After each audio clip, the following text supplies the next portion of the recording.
Hendrix Kane was 38 years old, and he had exactly one belief he never questioned. A quiet man can still change the world. He just doesn't need anyone watching while he does it. He had built Kane Global from a salvaged dream and his late father's sacrifice. $50 billion in energy, logistics, and technology.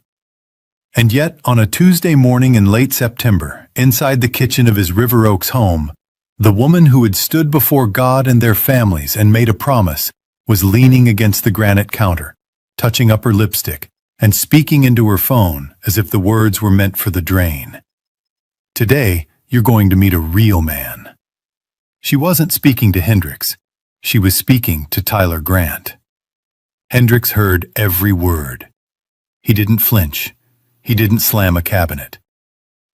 He simply reached into his pocket, pulled out his phone, and opened a folder he had named, without ceremony, Timeline. 8 months of evidence. He had discovered the affair 8 months ago, the way these things usually begin, not with a confession, but with an accident. A voice note Hannah had recorded for Tyler, sent to the wrong contact. Hendrix had listened to it once, set his phone down on the kitchen counter, and made a decision that most people would never have made. He decided to wait. Not because he was uncertain, but because he understood, from watching his father navigate a company crisis that nearly destroyed everything, that a partial truth, acted on too early, allows everyone involved to scatter. He needed to know whether Tyler had been accessing sensitive company information, whether Hannah had been quietly moving their assets, whether the Harper family had been aware and complicit. He needed them all in the same room. So for 8 months, he had watched, collected, and organized every receipt, call log, hotel record, and financial discrepancy into a folder so complete there would be no gaps for anyone to slip through. Tonight, that moment was arriving, on schedule. He picked up his suit jacket, charcoal, minimalist, no logo, and fastened his father's watch onto his wrist. Elias Kane had given him that watch on Hendrix's 30th birthday, 2 months before the cancer took him. A man who had spent the last year of his life signing company documents from a hospital bed with an IV in his arm, because he believed Kane Global was worth handing to his son. Hendrix wore that watch every single day. His phone buzzed. He answered quietly. "Hey, Mama." Dorothy Kane's voice came through from Beaumont, warm and steady. "Whatever you do tonight," she said, "remember to stay calm." "Yes, ma'am," he said. He hung up, buttoned his jacket, walked back to the kitchen doorway. Hannah was still at the mirror, adjusting her earrings, the light catching her face the way she knew it would. She was beautiful. She had always been beautiful. That was never the question. Hendrix looked at her for a long moment. His eyes didn't harden into anger. They went somewhere quieter, to a place that looked, from the outside, a great deal like grief. The slow kind that settles in over months without announcing itself. "Ready to go?" he said. She glanced at him in the mirror. "Almost. Don't embarrass me tonight. My family will be there." He nodded once. "I'll be perfectly fine." Outside, the tail end of Houston's summer still pressed down on River Oaks, late September warmth that doesn't surrender until well past midnight. Hendrix held the car door open. Hannah got in without looking at him. He sat behind the wheel. Before starting the engine, he pressed 2 fingers to the face of his father's watch. "Stay calm." The drive to the Harper home in Memorial took 20 minutes on Westheimer. Hannah smiled at her phone the entire way. Those small, private smiles she used to give him, a long time ago, in a different version of this life. Hendrix drove in silence and thought about timing. Tonight was not the confrontation. Tonight was the last piece of evidence he needed. He simply had to see how far they were willing to go, in public, in front of family, before he gave them the answer they had been walking toward for nearly a year. As the car turned onto the quiet street where the Harper house sat behind a row of well-trimmed magnolias, Hendricks drew one slow breath and let it out. He had known everything for 8 months. The only thing he hadn't anticipated was how much it would still cost him to sit at that table and watch. Keep listening, because what happens the moment they walk through that front door is something Hendricks had prepared for.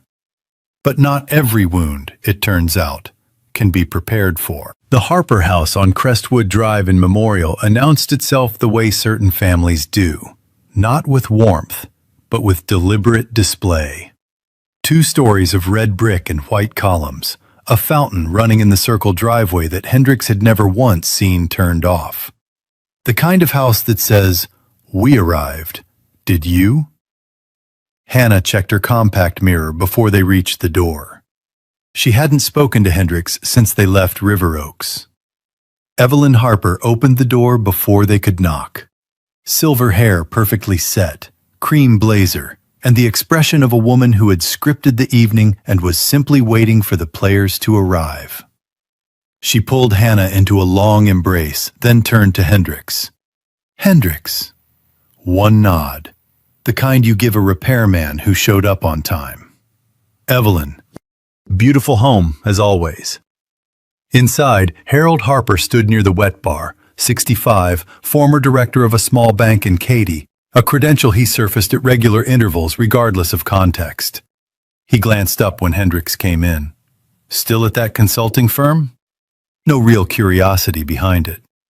"Something like that," Hendricks said pleasantly. Harold made a small sound and turned back to his drink.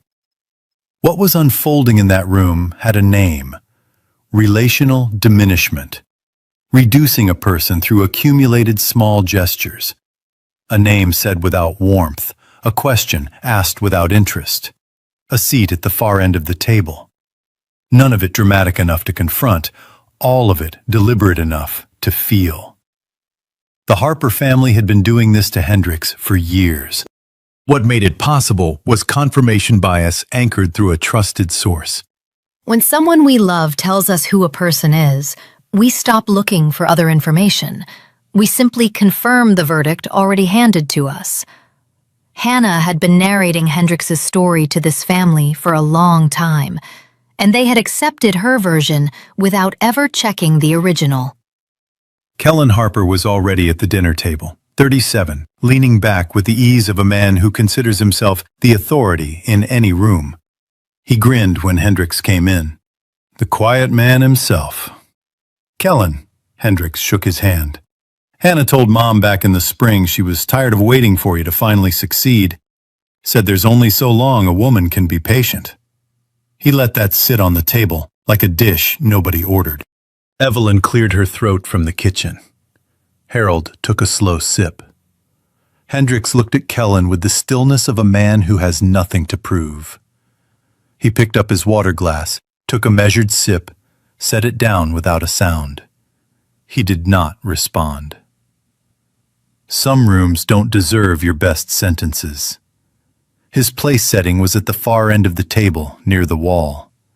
He sat there without comment. Then the front door opened. Tyler Grant walked in like a man who had rehearsed this entrance. Tailored navy suit, gold watch catching the chandelier light, a ribbon-wrapped gift box under one arm, the kind of packaging that announces its own price. He was laughing at his phone before he cleared the threshold. "There she is," he said, looking straight at Hannah. And Hannah smiled back at him, the way a woman smiles at someone she has already chosen. Openly, without apology, as though Hendricks were furniture. Tyler shook Harold's hand, hugged Evelyn a beat too long, then dropped into the chair beside Hannah, Hendricks's original seat, with the ease of a man who believes he is the obvious upgrade.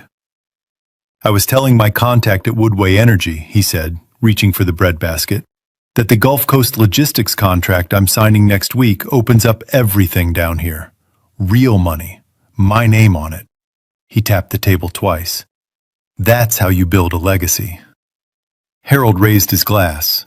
What Tyler was performing is called status signaling through narrative projection. He wasn't sharing news. He was constructing a character and presenting it to this family as a contrast to the one at the far end of the table. The gold watch, the gift, the name-dropped contract.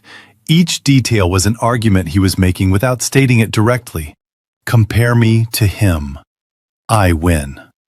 And it was working. Harold's raised glass, Evelyn's softened expression, Kellen's quiet nod. They were not evaluating Tyler. They were confirming a conclusion Hannah had placed in their hands months ago. The most dangerous person in any negotiation is not the loudest voice. It is the one who already knows the outcome and is simply watching the others catch up. Hendricks turned one thought over quietly. The Gulf Coast contract Tyler is bragging about was pulled from the pipeline 3 days ago. It no longer exists. He just doesn't know it yet. Then Hannah stood up. She walked around the table and placed her hand on Tyler's shoulder. For just a fraction of a second, so brief no one else would have caught it, her eyes found Hendricks's across the room. Something passed across her face that wasn't triumph. Something older and less certain. It was gone before it could be named. Then she leaned down and kissed Tyler on the cheek. Deliberately. In front of her parents, her brother, the white linens, and her husband of 6 years. She straightened and looked directly at Hendricks. Do you feel small now? Clear. Calm. The voice of a woman who had been saving that sentence for a long time. The table went still. Hendricks looked at his wife for a long, unhurried moment, long enough that Tyler shifted in his chair, long enough that Kellen set down his glass. Then Hendricks folded his napkin and spoke in a voice with no anger in it, only the settled weight of a man who has stopped waiting on anyone else's schedule. No, he said. I just feel disappointed. He stood, thanked Evelyn for dinner, nodded to Harold, did not look at Tyler. He walked to the front door and, before pulling it closed, said quietly to no one in particular, she didn't just choose someone else. She brought him here to make sure I knew it. The door clicked shut. Outside, a light wind moved through the magnolias. Hendricks sat in his car in the dark without starting the engine. Then he picked up his phone. Tomorrow morning at 7, he told Jasmine. Invite Tyler Grant to the executive dining room. Tell him the CEO wants to discuss a significant opportunity. Don't use my name. A pause. And send a message tonight to Hannah's family, all of them. The CEO of Kane Global has requested their presence for a major investment discussion. Tomorrow at 2:45, same building. Understood, Mr. Kane. He set the phone down. Through the windshield, the Harper fountain was still running. It was always running. He wanted them in the same room, his room, because the truth deserved the same audience as the humiliation. Not to punish, to close the door with the kind of finality that cannot be argued with.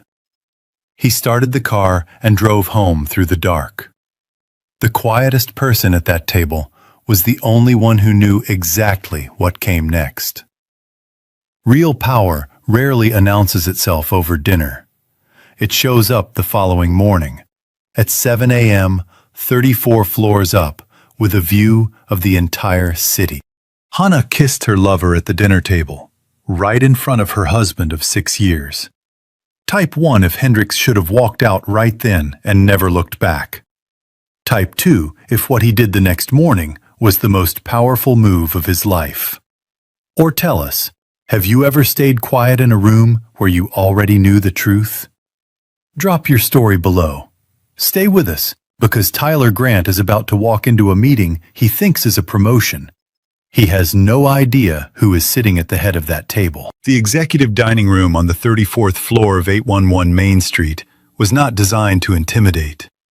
It didn't need to be. Floor-to-ceiling windows overlooking the Houston skyline. A long mahogany table, 12 chairs, always polished. A single painting on the east wall, navy and gold, made by a Third Ward artist for the company's 15th anniversary. No trophies, no framed headlines. Just the table, the city, and the silence that only exists 34 floors above the noise. Hendricks arrived at 6:45 and sat at the head of the table facing the door. He hadn't turned on the overhead lights. Just the early morning silver through the glass, the pale, composed light of a city not yet fully awake. Coffee he'd made himself. A single folder. His phone face down. He loosened his cuffs and waited. At 7:03, the elevator opened at the end of the corridor. He heard Tyler before he saw him, that particular footfall of a man who expects to be received, not examined. The stride of someone who has already decided he is the most important person in the room. The glass door swung open. Tyler stepped in, sharp gray suit, gold watch catching the morning light, already carrying the beginning of a smile. He saw Hendricks. The smile didn't fall all at once. It went in stages, the way a building loses power floor by floor. First the eyes, then the mouth, then the shoulders, dropping a fraction of an inch as though something had quietly become heavier. His hand, still on the door handle, tightened before he let go. "Mr. Kane," his voice recalibrated mid-word, too bright, slightly compressed. "I didn't realize. I thought the meeting was with the CEO," Hendricks said. "It is." He gestured to the chair across the table. Tyler walked the rest of the way in and chose a seat 2 positions further than the one set for him, as though distance offered some margin of safety. It didn't. What Tyler experienced in that doorway has a name: identity threat under confrontation. For months he had been operating inside a carefully constructed story, that he was the capable one, the ascending one, while Hendricks was merely background. That story had been built with Hannah's words, confirmed by the Harpers' approval, and performed confidently at their dinner table less than 15 hours before. In the span of 4 seconds, the architecture of that story cracked. This is the particular cost of self-deception. It doesn't protect you from the truth. It only delays the collision, and guarantees that when it arrives, it carries the full accumulated weight of everything you refused to examine. Hendricks opened the folder. He let the silence expand before looking up. "Tyler, on April 3rd of this year, you submitted a reimbursement claim for $31,000, categorized as client entertainment. Our finance team completed a full audit last week.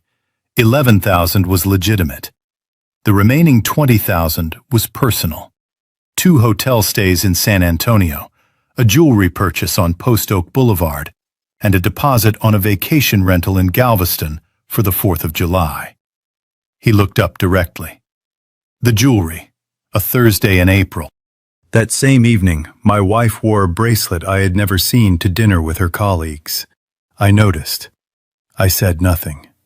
He closed the folder. I rarely say anything immediately. I prefer to be certain. Tyler's jaw moved. Nothing came out. "She told you I was controlling," Hendricks said.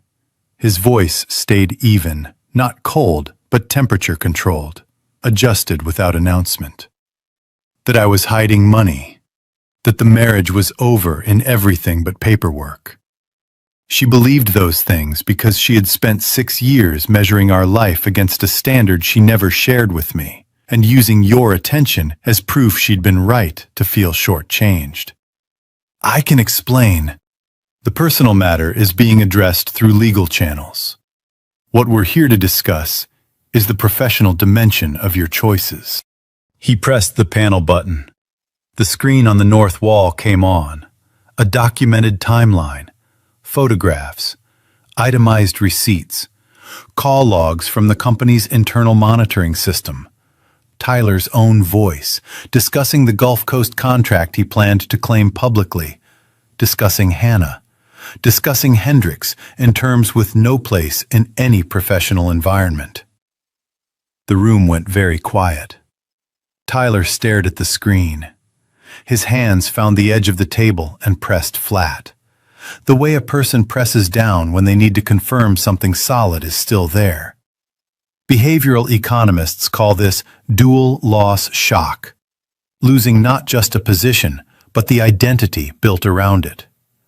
Tyler had not simply worked at Kane Global.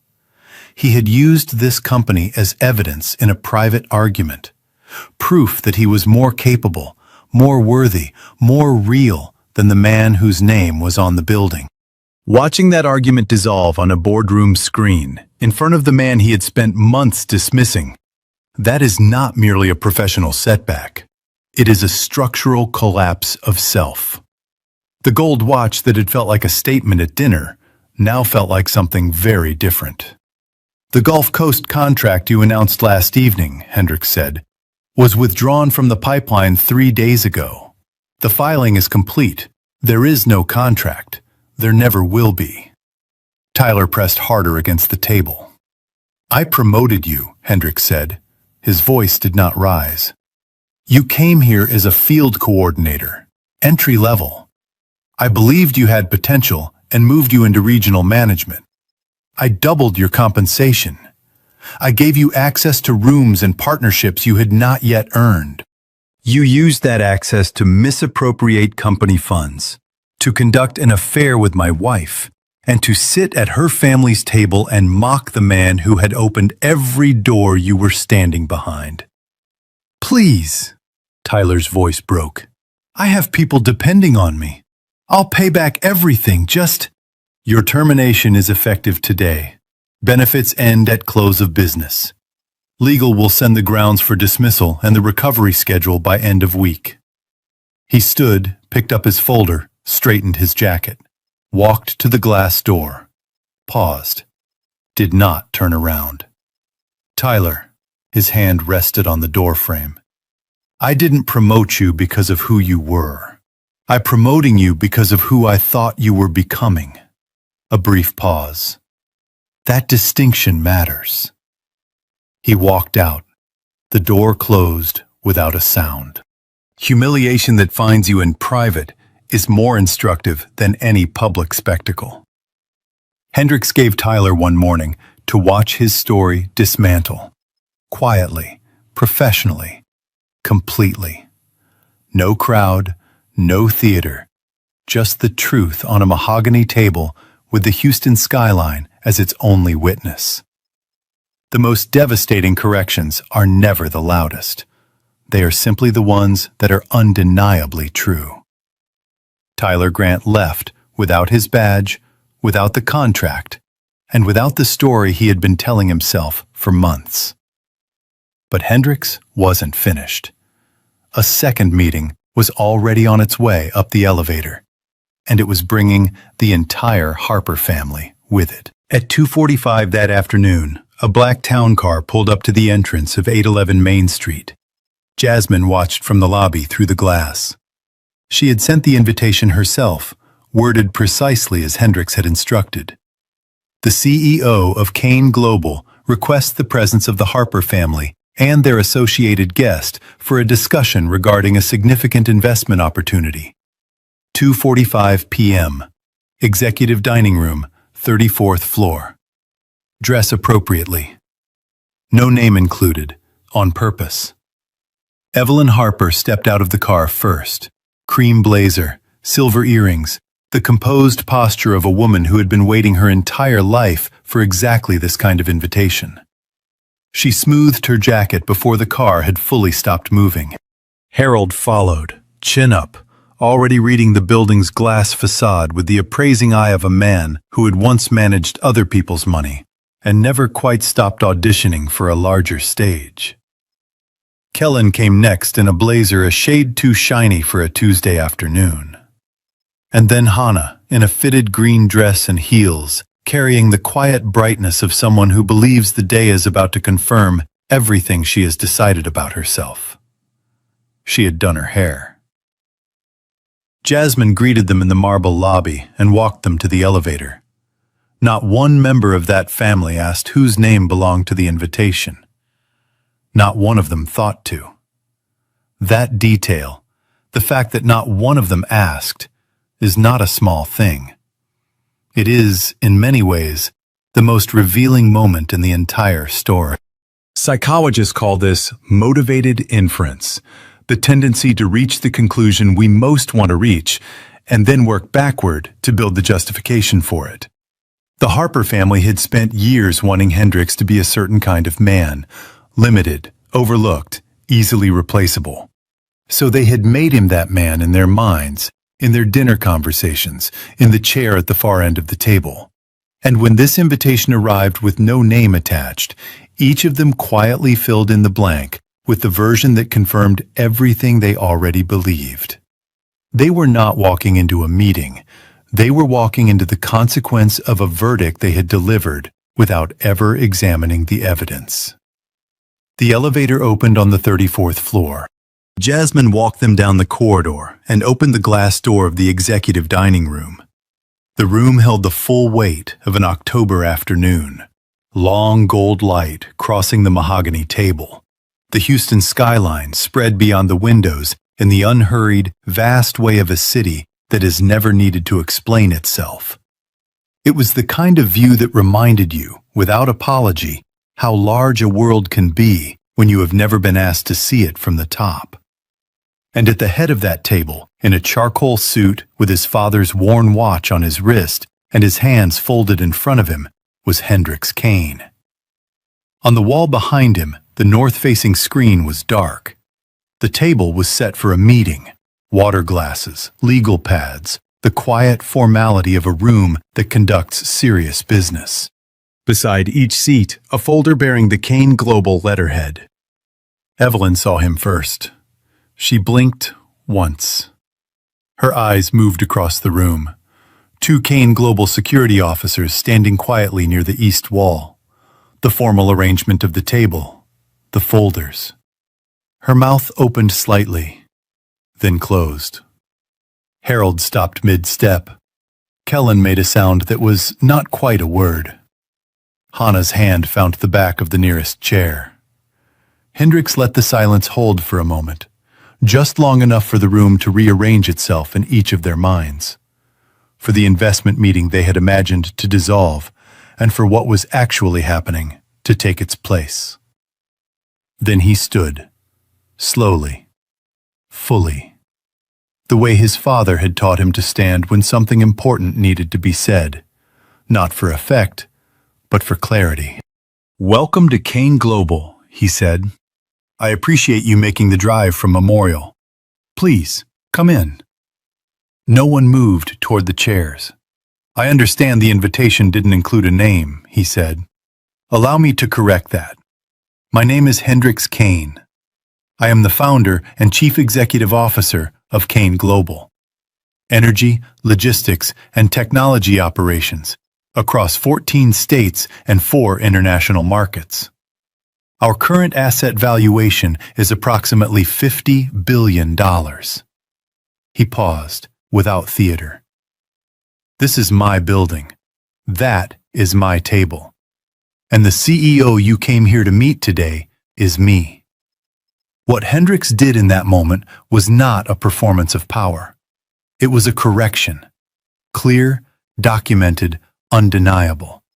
To a story the Harper family had been living inside of for years, without ever questioning its accuracy. The psychological term for what each of them experienced is schema collapse, the involuntary breakdown of a mental framework that has organized someone's understanding of another person. The brain resists this actively. It feels disorienting in a physical way, which explains why Evelyn's hand reached for Harold's arm before she consciously decided to reach, why Kellen couldn't finish a sentence, why Hannah's fingers tightened on the back of a chair, as though the floor had shifted beneath her. They were not simply surprised. They were losing the architecture of an assumption they had never thought to question. And that is a far more unsettling experience than ordinary surprise. He pressed the panel button. The large screen on the north wall turned on. 9 faces appeared in a video conference grid. The Kane Global Board of Directors, joining remotely from Houston, New York, and Chicago. Present as witnesses to a formal company disclosure. Evelyn scanned the faces on the screen with the instinctive social radar of a woman who has attended decades of functions and never forgotten a face that mattered. Third from the left, bottom row. Gray temples, dark tie. The steady, patient expression of a man who has sat in 1,000 serious rooms and knows precisely which ones require his full attention. She recognized him. Gerald Morrow had been a name Harold invoked at dinner parties for the better part of 20 years. A classmate from his banking days who had, in Harold's telling, really made something of himself. The kind of name people reference with the particular warmth of someone who wants credit for knowing a person without necessarily having stayed close to them. Gerald Morrow was on the board of Kane Global. The implications settled over Evelyn like cold water. The man Harold had spent 2 decades holding up as an example of real success, while dismissing the quiet man who sat at the far end of their daughter's dinner table, had been on the board of that quiet man's company the entire time. Her voice dropped to almost nothing. "Harold, that's Gerald Morrow." Harold stared at the screen. Something shifted in his face. Not shame exactly, but the particular discomfort of a man who realizes, all at once, that the story he has been telling about himself was never as private as he imagined. Hendricks continued. His tone did not waver. "For the record, this meeting serves as formal notification that Kane Global has completed termination proceedings for Tyler Grant, former regional operations manager, effective this morning, on grounds of financial misconduct and conduct incompatible with company standards. Documentation has been filed. The board has been informed." The folders at each seat contained a summary of the termination, receipts, call logs, a documented timeline.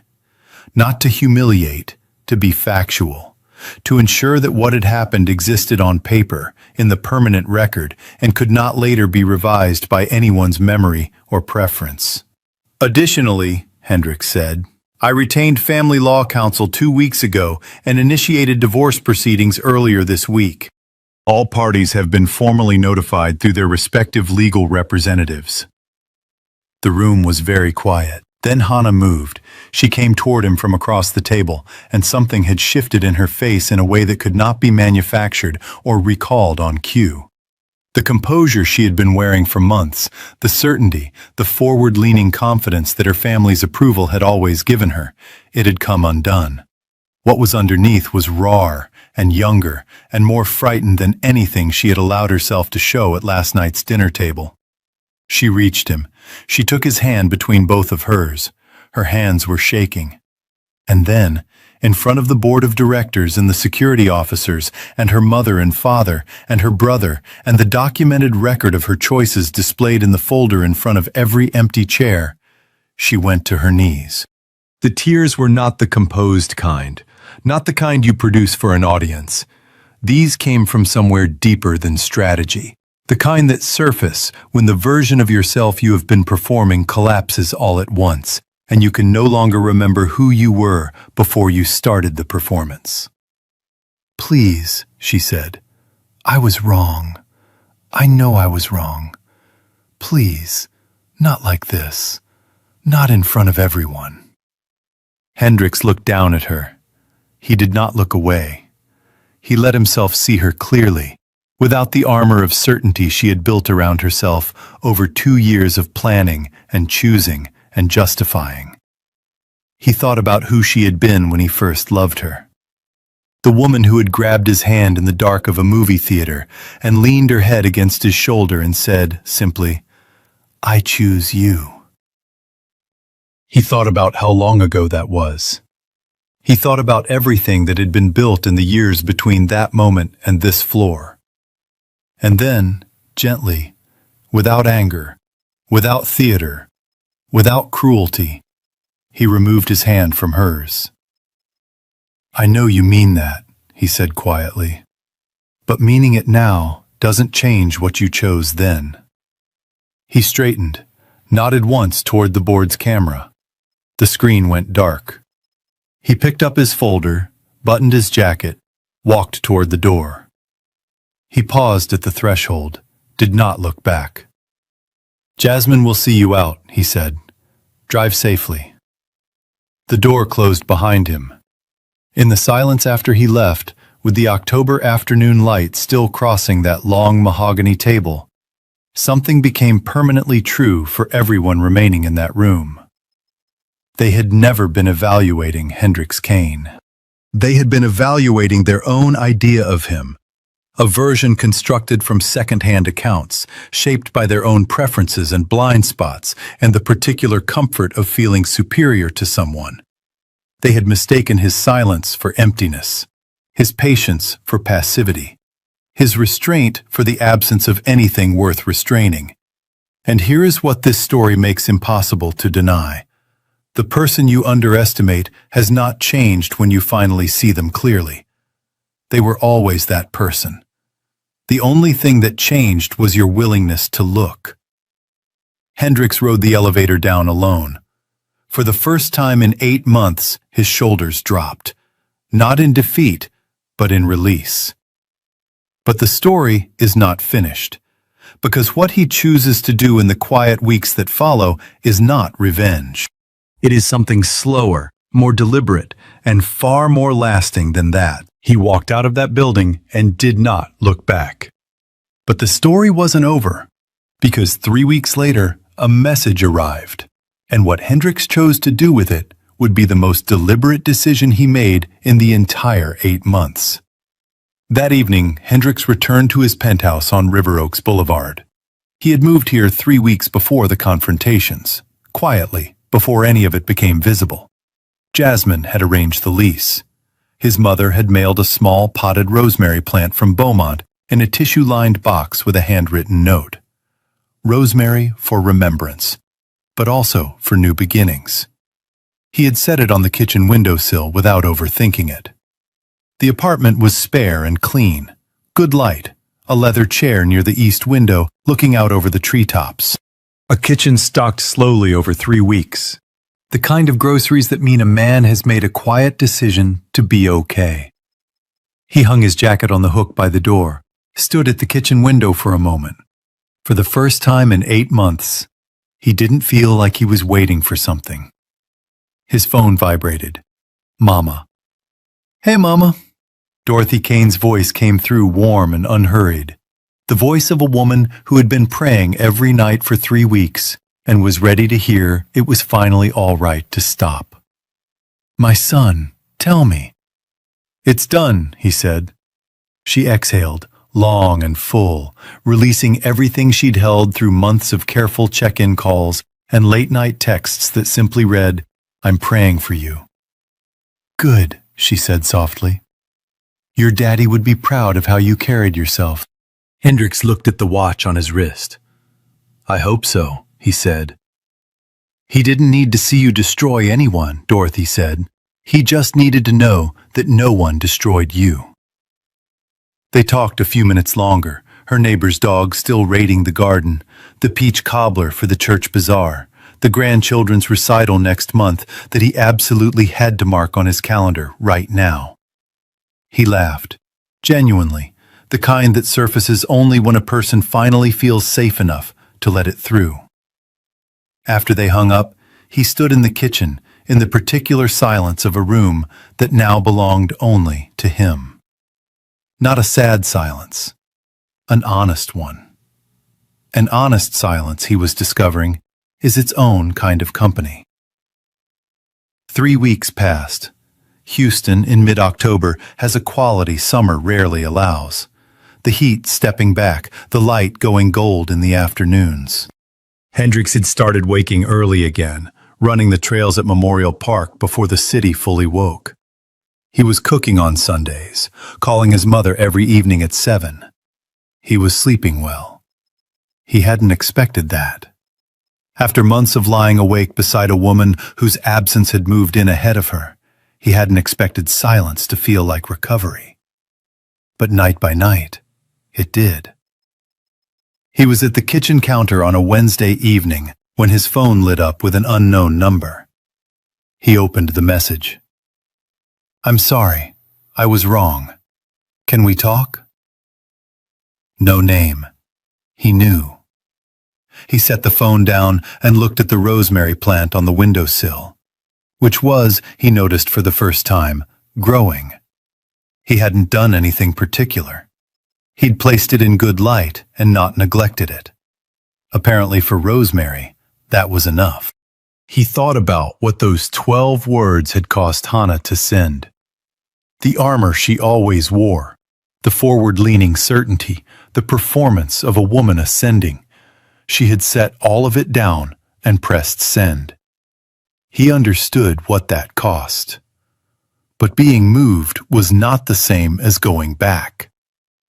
He walked to his home office, sat at his computer, and opened a draft that had been sitting in his outbox for 2 weeks. He had written it carefully, reread it 4 times, waited until he was certain. The email was addressed to 7 senior energy partners in Houston, 2 Gulf Coast logistics networks, and 3 private equity contacts who managed workforce placement for infrastructure projects. Subject line: Professional Reference Update. Tyler Grant. 3 sentences. Tyler's departure from Kane Global, the professional grounds for that departure, and 1 final line. As a result of the above, Tyler Grant is not recommended for placement within Houston's energy sector at this time. This notice is sent as a professional courtesy to relevant partners. He pressed send. Closed the laptop. That email was not revenge. Hendricks had not been operating from anger for some time. What he acted from was clearer and more durable than that. Protecting his professional network from documented misconduct was not cruelty. It was maintenance. A proportional consequence communicated through appropriate channels without embellishment. And deleting Hannah's message without a reply, no final speech, no confrontation, was its own form of dignity. He did not need her to understand. He did not need anything from her at all. Psychologists studying post-betrayal recovery return to this consistently. The healthiest closure is rarely the dramatic confrontation we imagine in our pain. It is the quiet internal moment when we realize we no longer need the other person's remorse to move forward. When we discover that our peace does not depend on their regret. That moment, standing in a kitchen with a cup of coffee and a growing rosemary plant, is what real closure looks like. Not loud, not triumphant, just complete. He went back to the kitchen, poured a cup of coffee, looked at the rosemary on the sill in the October evening light, opened Hannah's message one last time, read it once more, deleted it, turned off his phone, set it face down on the counter, stood in the kitchen light, in the honest silence of a room that was entirely his, and breathed. We're almost at the end, but the most important part is still ahead, because what Hendricks finds on the other side of all of this may be the truest thing this story has to offer. 4 months after the morning Hannah whispered, "Today, you're going to meet a real man," into her phone, in a kitchen that no longer held his coffee cup, Hendricks Kane stood at the penthouse window and looked out at the lights of Houston spread below him like a low, wide field of stars. He was not thinking about Hannah. He was thinking about his father, about Elias Kane, who had sat up in a hospital bed at Memorial Hermann and said, in a voice already made thin by illness, but still completely his own, "A man's worth is not in what he displays, son. It is in what he protects. Protect your peace. That is the real inheritance." Hendricks had protected it. Not easily, not without cost. There had been mornings when he sat in the parking garage of the Kane Global building for 10 minutes before he could make himself get out of the car. There had been evenings when grief arrived without asking. At odd hours, in the middle of ordinary things, indifferent to dignity. He had not acted from that grief. He had let it move through him the way weather moves, and waited for the morning after. The mornings after had come, all of them. Now he stood at the window with no role to perform and no audience to manage. A glass of water, his father's watch on his wrist. The view of a city Elias Kane had believed in enough to give everything he owned for. He was not gloating. That word didn't apply. What was there instead was something simpler and more permanent. He felt complete. Not triumphant, not relieved. Complete, the way a long sentence feels when it finally finds its period. We live in a culture that has romanticized revenge. We want the speech, the public reckoning, the moment when the person who wronged us is brought low in full view. And there is something human in that desire, something honest.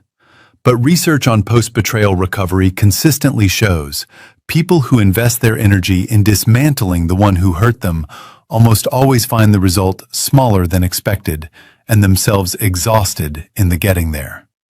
The people who invest that same energy in rebuilding, in protecting their peace, in returning to the work and relationships and mornings that make life worth living, find that the justice they wanted arrived on its own, without their management. Not because the universe runs on a tidy moral schedule, but because the choices we make tend to travel with us, into every room we enter. Every relationship we attempt, every mirror we look into. Hendrix Kane did not deliver the consequences, he simply declined to prevent them.